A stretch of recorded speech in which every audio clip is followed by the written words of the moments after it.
Okay, good evening, everyone. I'm broadcasting live, March 15th, I think. Yeah.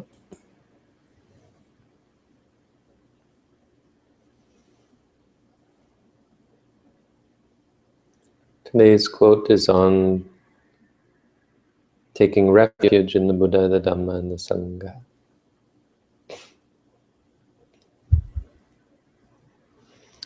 Which honestly is a bit of a problem.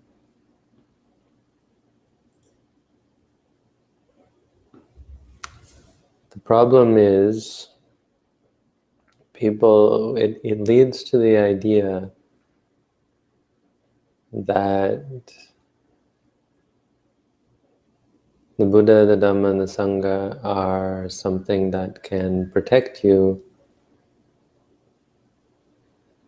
once you've taken refuge. Meaning, you do this ceremony where you supposedly take refuge in the Buddha, the Dhamma, and the Sangha. And then you can say, poof, I'm protected by the triple gem. I think that's problematic because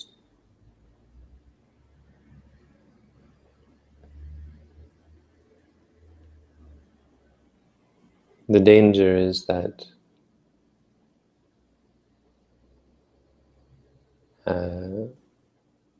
we rely on an event in the past to protect us, which of course it can't.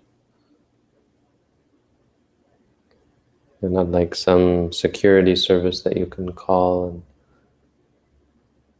have them install a security system in your home. It doesn't protect you like that. And the problem is with this word refuge.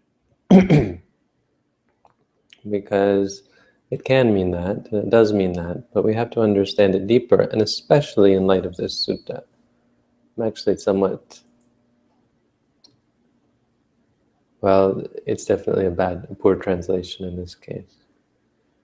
I mean, poor guy, I'm always beating up on the author of this collection of quotes, but he really did a good job bringing them all together. So I'm not really criticizing him exactly, but a spade is a spade and a wrong translation is a wrong translation. And I argue that that is a wrong translation because here's the quote, Ewang buddhang sarantanang. So the word is sarantanang. It comes from the verb sarati. Thus, for one taking refuge in the Buddha is how he translated it, right? But or for those. Thus, for those, and the verb is saranta, someone who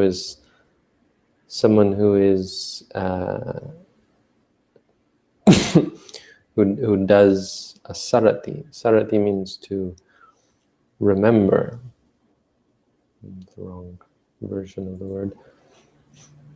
To remember. It's actually a synonym for the word sati. Saranang va sati. The word sarana itself is a synonym for sati. Sarana means remembrance. Sati also means remembrance. So a good translation is recollection of the Buddha or mindful. Although mindfulness of the Buddha seems kind of weird because the Buddha is not here, how can we be mindful of him? So this is where we see mindfulness is a bad translation. Remembrance of the Buddha, but we don't say that in English, that's a good translation. So thus, for one who remembers the Buddha,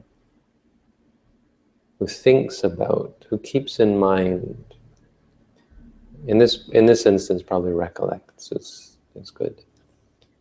One who recollects the Buddha, recollects the Dhamma, recollects the Sangha. Bhayang va champidatang va loma hangso nahesati. Nahesati comes from bhavati, which I didn't know. It's the future of bhavati. Nahesati, na bhavisati, will not come to be. What won't come to be? Bhayang, fear. Chambitatang. Chambita means, here it means consternation. I didn't think that's what it meant. What does our translator say about it? Trembling. It's supposed to be trembling, right? And he misses the third one. Let's see, chambita.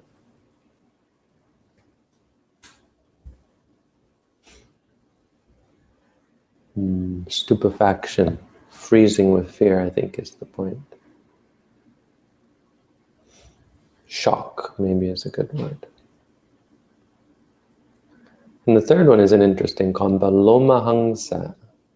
Loma is this, the hair on your arms, and hangsa means a swan, actually. So in English we say goose flesh. It means goosebumps. Loma hangsa is when your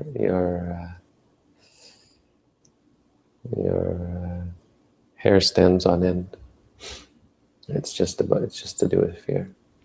The point is that when you think about the Buddha, the Dhamma, and Sangha, and in the context of this sutta, that's the only thing that makes sense. It's not about taking refuge as a ceremony or even just making a determination, my refuge is the Buddha, the Dhamma, and Sangha. What the refuge means is you determine in your mind that these are the things that you look for protection in.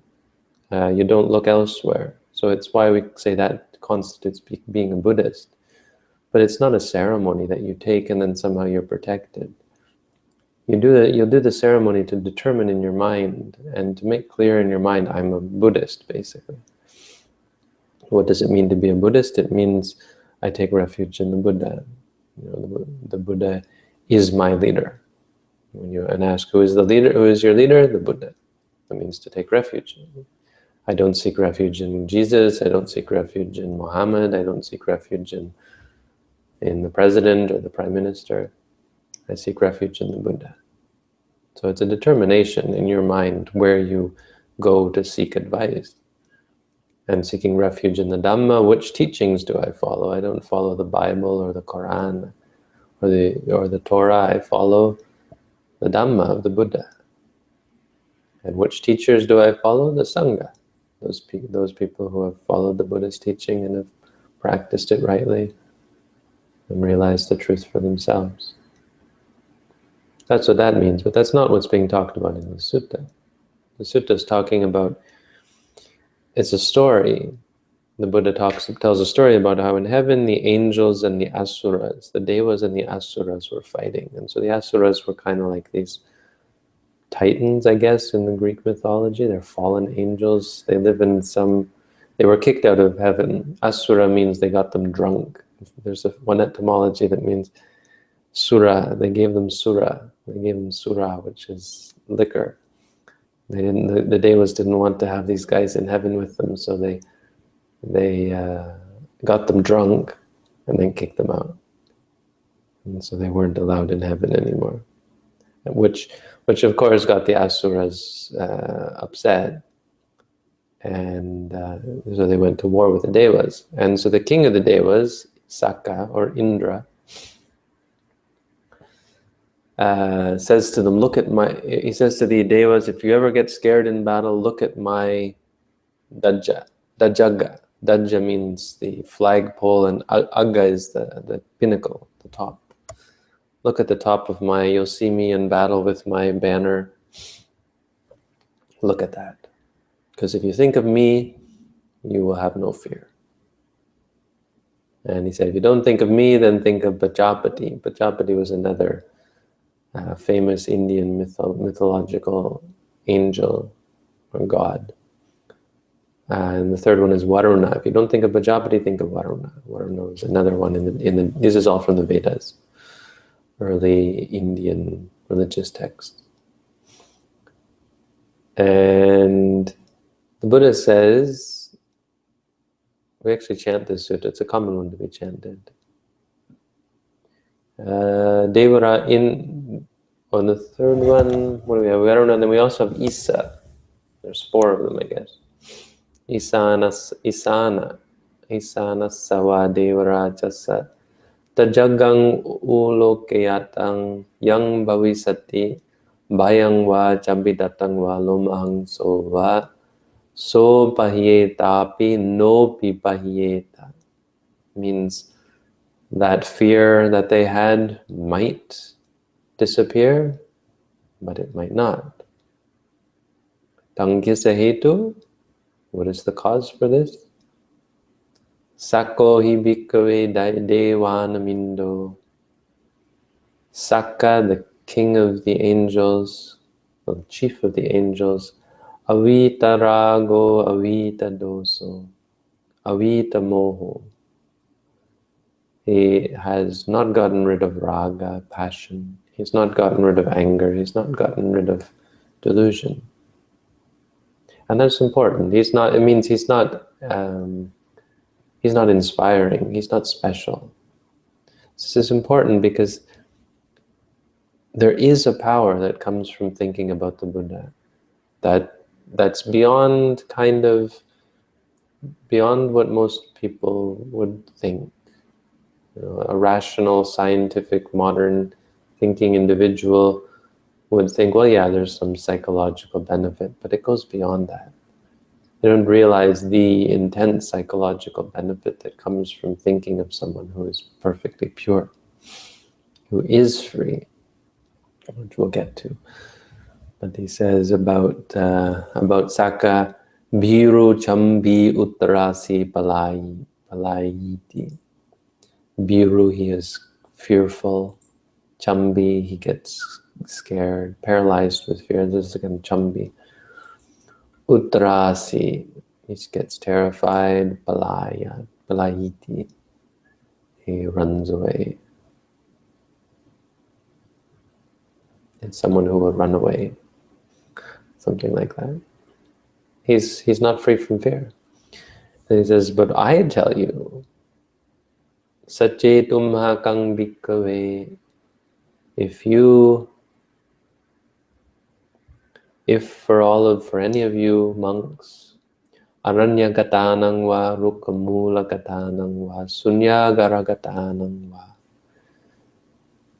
who have gone to forests, gone to the foot of a tree, gone to an empty place, upajjaya bhayang va chambitatang va lomahang sova. If there should arise fear or terror or goosebumps, mameva tasming samaye anusarayata. You should, at that time, think of me. And this is anusarayata, which comes from anusarati. So this is where the word sarana later on, or saranta, comes from. It doesn't come from the idea of a refuge. It comes from reflecting on. You should think of me. You should recollect me. Remember me. Think back on who I am. And then he says, Itipiso bhagava arahang samma sambuddho. And this is where this comes from. This is the classic across the board in all Theravada Buddhist countries, what we chant. It's actually, I found it in the Lotus Sutra, which we've been talking about. So it's very common. This is the standard, and this is where it comes from this sutta, in the Samyutta Nikaya. It's called the Dajjaka Sutta. Very famous one that we often chant. Itipiso bhagava rahang samma sambuddho. Indeed, he is the Blessed One, worthy, self-enlightened, Vijja charana sampanno, endowed with conduct, knowledge and conduct, Sugato, well gone. Lokavidu, the knower of worlds, knower of all worlds. Anuttaro Purisa Dhammasarati, or you could say Anuttaro is unexcelled or unsurpassed. Purisa Dhammasarati, the charioteer or the tamer of people who are tameable. He trains people who can be trained. Sattha, he is a teacher, Deva Manusanang, of angels and humans. Buddho, he is the Buddha. Bhagava, he is... Bhagava is an interesting word, could mean blessed, lucky. Depends. But that's it. That's something we should all memorize. Itipiso Bhagava Rahang Samma Sambuddho. And they actually do memorize, and then they go over each word. Arahang, Arahang, Arahang Vataso Bhagava. Samma Sambuddho, Samma Sambuddho, Samma Sambuddhang Vataso Bhagava. Samma Sambuddho Vataso Bhagava. Samma Sambuddhang Saranang Gacchami, Samma Sambuddhang Sirasa Namami. They go through each one, and there's a chant for each word as a recollection. This kind of thing is very powerful. And then he says, No te manganusarayata, if you don't think of me, atadammanganusarayata, then think of the Dhamma. Svakato Bhagavata Dhammo Sanditthiko Akaliko Ehi Passiko Opanayiko Pachatang Veditabbo Vinyuhi. Well taught by the Blessed One is the Dhamma. Sanditthiko, Sanditthiko is to be seen here and now. Akaliko, nothing to do with time. Ehipassiko, or timeless maybe. Ehipassiko, to be seen, inviting you to come and see. Ehipassiko is a very interesting word because these are, ehi actually means come, it's an imperative. And passa is probably the same, see, come and see. Ehipassiko is mean something that is come and seeable, something that you can come and see. But more something you can tell people to come and see. You can say about it, come and see for yourself. Opanayiko, leading you, opanayiko, leading you onward. It means the more you learn about it, the more you want to learn. And there's always further to go. You learn one thing and it leads you to even more knowledge, even more wisdom, even more peace. Pachatang Veditabbo Vinyuhi, to be known by the wise for themselves. So it's not something you can explain or relate or teach to someone else. You have to know it for yourself. Noche Dhammang Anusarayata, if you don't think of the Dhamma, Atad Sanghang Anusarayata, then think of the Sangha. Supatipanno Bhagavato Savaka Sangho. Well practiced is the Sangha of the Blessed One. The Sangha of disciples, the group, community of disciples of the Blessed One. Ujjupatipannos, practiced upright. Nyaya patipanno, practicing according to the right way. Samiti patipanno means, again, rightly practiced or something. Practiced properly. Savaka Sangho, Yadidang Chatari Purisayugani, that is to say the 4 pairs of people. Atta Purisa Puggala, the 8 people. Esa Bhagavat, and that's the 8 types of enlightened beings. Esa Bhagavato Savaka Sangho, this is the Sangha of disciples of the Blessed One. Ahuneyo, worthy of respect, worthy of offerings. Pahunayo, neyo, worthy of hospitality. Dakineyo is worthy of gifts, that's the offering. So ahuneyo is worthy of sacrifice. Pahuneyo, worthy of hospitality. Dakineyo, worthy of gifts. Anjali Karaniyo, someone who we should do Anjali towards. We should hold up our hands in respect. Anuttarang Punya Ketang Lokasa, the unexcelled field of merit for the world. So giving gifts or respecting such people or listening to their teachings is like a field of merit where you plant your seeds and good comes from it. And he says about these three things, after each one he says, Sangang Buddhang Mamang Hiwo Bhikkhave, Dhammang Hiwo Bhikkhave, Sanghang Hiwo Bhikkhave. Thinking about Anusaratang, when you think about the Buddha, Dhamma, Sangha, Yang Bhavisati Bhayangva Chambidatangva Lomahang Sova So Pahisati, it will disappear. It will vanish.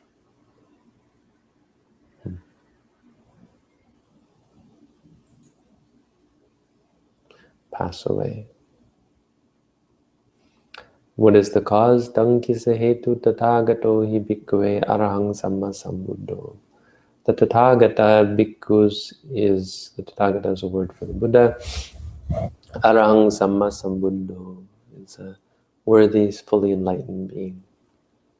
Fully self-enlightened. Vita rago, he is free from passion. Vita doso, free from anger. Vita moho, free from delusion. Abhiru, he is fearless. Achambi, he doesn't get terrified. Anuttarasi, doesn't fear anything. Appalai, doesn't run away from anything. Isn't scared of anything.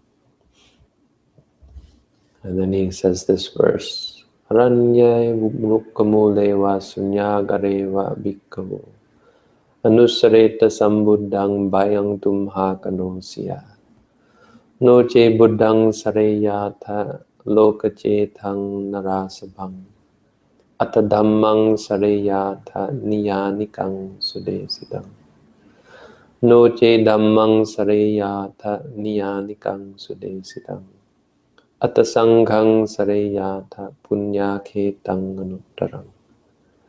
Evang buddhang sarantanang dhammang sanghang cha bhikkhu.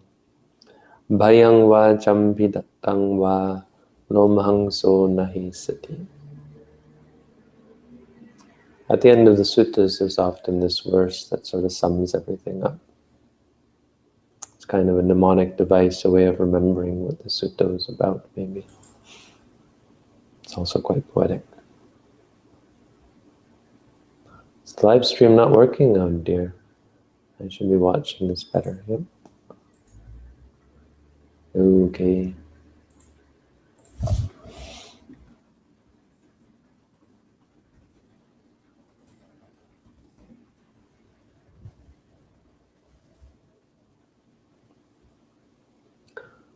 Right.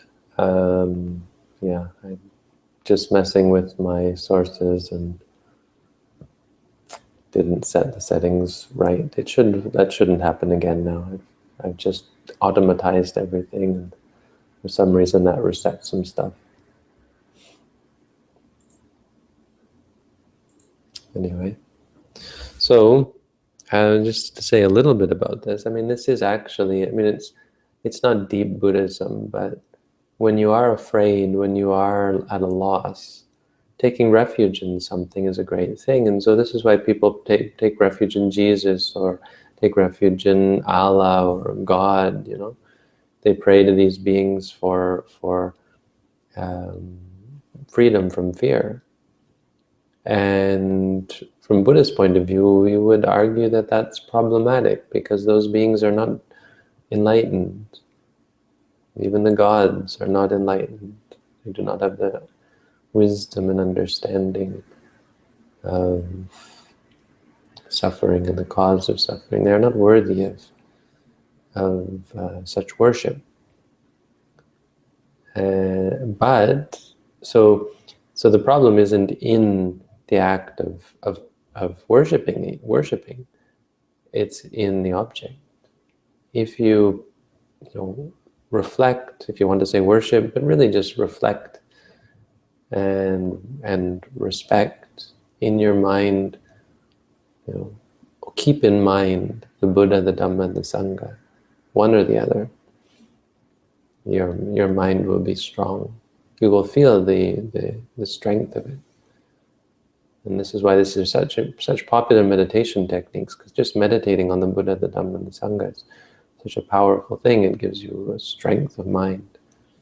It's a good reminder for all of us when we're in the world and something happens. My teacher, I've said this before, but my teacher actually said this to me once, back when my Thai was just getting good, and he was talking about this sutta, I think, and he said, you can simplify it. You can just say, Buddho me nato, the Buddha is my refuge. Dhammo me nato, the Dhamma is my refuge.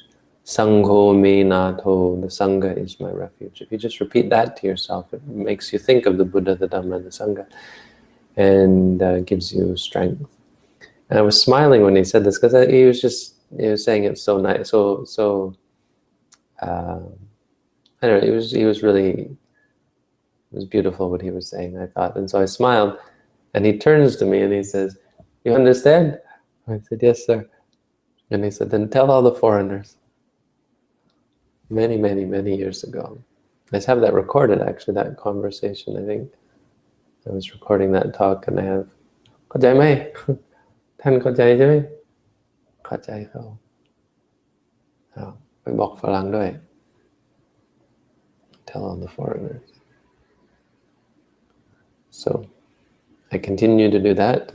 You should recollect the Buddha at least that far, but better if you can remember the Itipiso Bhagava. Anyone who's a Theravada Buddhist from background, they know these things, these chants, but they may have forgot them. I recommend you to not lose track of these three brief chants, Itipiso Bhagava and Swakato Supatipanno, those three chants from the Dajjaka Sutta. And in any good Theravada Buddhist chanting book you'll find them. Something to protect us, something to keep us psychologically, or psyched, I guess is the word, for the work that we have to do. Apologize that the live stream wasn't on, but shouldn't happen again. The Hangout was on. You can watch it all, listen to it all on YouTube once it's all recorded if you missed anything. And I'm putting up the Hangout link now, so if you have any questions, you can join the Hangout and talk to me. A couple of news items. Our latest meditator disappeared. So either the monsters in the basement ate him and his belongings, or he just ran away, which happens. I think that's more likely. Because it happens. Meditators get discouraged and leave. He was in a lot of pain, not able to sit comfortably, not able to sit on the floor, which just makes me start to think that preparation is in order if you want to come, because you're coming here to do intensive meditation, and this person obviously hadn't done any preparation, which is strange. Which is, well, somewhat unique, I suppose. I would think that most of the people coming to practice have done at least a little preparatory work, which is what's kind of awesome. I mean, in Thailand, we didn't have that. A lot of people came without any preparation. So people brought their guitars thinking they'd be able to play their guitars in between meditation sessions. There's stories of people bringing marijuana and smoking up during meditation sessions, this kind of thing. So there were problems and continue to be problems in Thailand. But here we've got this neat thing where we've got this booklet online. You can, most of you here, I assume, have gone through this booklet and learned how to meditate through the videos and through this booklet. And then many people have actually started online courses with me. And so by the time people get here, they're already prepared. They're already psyched for it. They're already ready for it. And it's actually quite, well, they've got a significant head start. And that's been encouraging. So I think, we might want to encourage that in the future. If someone hasn't read my booklet, hasn't begun to meditate, both walking and sitting, we should encourage them to do that before they arrive, because that's all you're doing when you're here. It's hours and hours of this. So if you've gotten into meditating, it's actually not that difficult, because you get into a routine, and meditation, sustained meditation, actually isn't that difficult because of the habit in the mind that it creates. Sort of the rapturous state where you get in a rhythm, and doing it day in and day out is surprisingly easy. But you have to get there, right? You have to get into that rhythm, and sometimes getting into that rhythm is difficult because your legs aren't flexible. Your mind isn't flexible. You're just coming out of stress and so on. With no background in meditation, it can be quite difficult, I think. That's one piece of news anyway. But to offset that, we apparently have someone who wants to come and stay with us for months. We actually have two people. Someone else contacted me but didn't yet follow up on it. And it's someone I don't really know, so maybe that'll work sometime. But for now, we have another person who I do know, who's been doing the course online, and been in contact with him, and so he is perhaps going to come soon and stay with us for 6 months. So we do some meditating first, and then some intense meditation first, and then after that he could be sort of act as the steward. Should be kind of nice. Matt, you have a question for us? For me? You don't even have a mic or a phone, microphone. Phone, microphone, or a camera.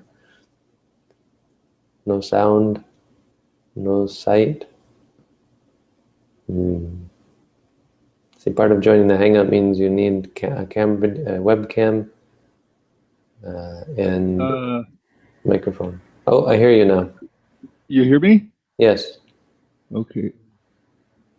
Yeah, I'm just sort of trying to figure out my settings. Okay. Oh gosh. Well, you're all good. You have a question for me? Can you hear me? I can. Okay, great. Yeah, it was about merit, and at first that was pretty puzzling for me. But is merit more or less just karma? Is it like if you do good actions, then you get good results? Is that more or less what merit is? Yeah, merit's a fairly poor translation. I really go against that translation, or discourage that translation. Punya means goodness. So the word you're looking for, the word you're hearing, it should be translated as goodness. Or, the etymology of it is purification, actually, the cleansing. But goodness is a good one, because that's all it means. Buddhism talks about goodness. So it's been corrupted to mean something like merit, and that's why it's often translated in that way, because that's how you have it explained to you. Think, oh yeah, merit, yes, so you gain merit points or something. That's not really how it works. Goodness, punya means, how do you make goodness? How do you do goodness? How do you accumulate goodness? Okay, So does it mean karma? Yeah, it means karma. But it probably is easier to understand if you use the translation of goodness, because that's all it means. It means helping people, giving charity, being moral, practicing meditation, listening to the Dhamma. All of these are goodness, are good things. They improve your psyche. They improve your life. They propel you on the spiritual path. So they're good things. They're punya. Okay, and then I was noticing once I was meditating, and I just ended up thinking about all sorts of uh, monks who were practicing really well, and the old guys way back when they memorized all these suttas and stuff. And I was just thinking about all the purity of their hearts and that, and then I started feeling really, really good. And then I thought, oh, that's their karma, and but I'm benefiting from it. And then I thought, and I didn't do anything. I'm just thinking about him, No, and you I'm know, you benefiting. did. That's actually what the sutta is talking about. You recollected, you reflected on the Sangha.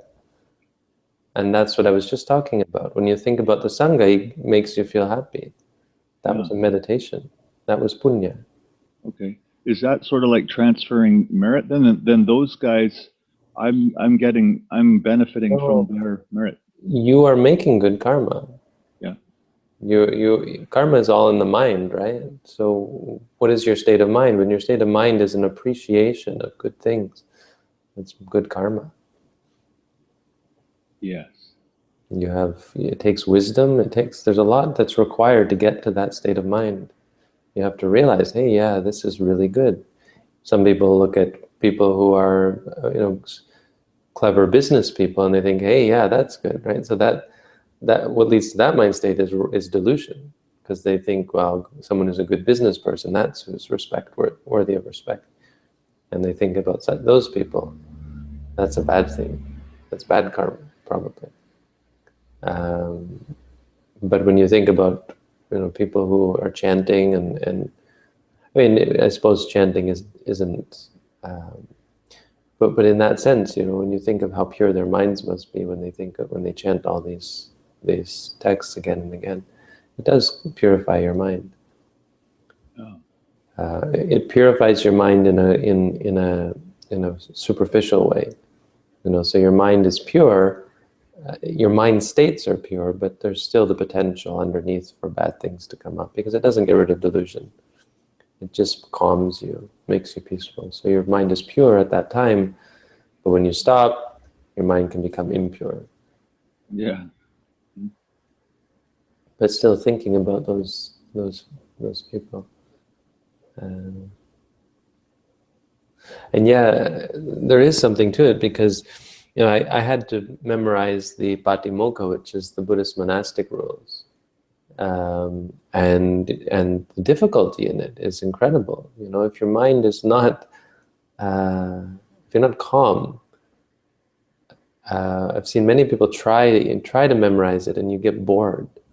Your mind actually starts to reject it because you have to chant. You have to memorize, and your mind. So it is a purifying thing.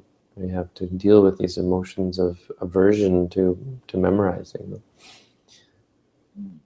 Yeah. And even like when I was thinking about it, like I thought even the intention, like why they're memorizing these things, like the goodness of their intention is what really kind of struck me. Right. Yeah. Absolutely. Well said. Yeah. Just the kindness and the generosity and the compassion that they have for keeping the texts and passing them on to us. Yeah. Mind blowing. Well, thank you. That's an awesome observation. Okay. Thank you very much. You're welcome. I think that's all then for tonight. Have a good night, everyone. See you all tomorrow.